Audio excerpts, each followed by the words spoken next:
PTI के मरकजी अगवान Sindh assembly में पार्लियामेंटी लीडर हलीम आदिल शेख मीरपुर खास में बरसात मुतासरा इलाकन जी बिन ॾींहंनि जे दौरे ते पहुतो।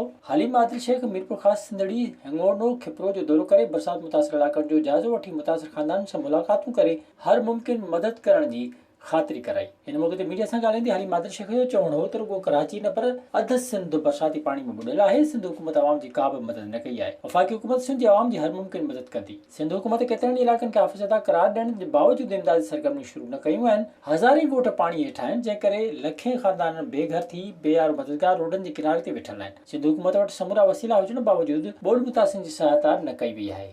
खिपरों के हवाले से इंशाल्लाह हम राशन भिजवाएंगे। वो हमारी तंजीम सा यहाँ बैठी है मेरे साथ। इंशाल्लाह खिपरों में और सांगड़ 2 साल के डूबे उसके अंदर राशन देंगे।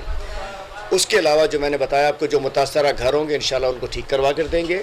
उसके अलावा इंशाल्लाह प्राइम मिनिस्टर से बात करके जो भी पैकेज आएगा इंशाल्लाह खिपरो उसके अंदर शामिल है। और जो सिंध आवाम के अकेलो न छॾींदासीं, जल्द राशन जा बैग माणे रहिया आहियूं। मुतासरा इलाइक़नि में आवाम खे राशन सां गॾु ॿियो सामान बि ॾियारियो वेंदो। विज़िट कयो अवामी आवाज़ मीडिया ग्रुप जी वेबसाइट awamiawaz.pk।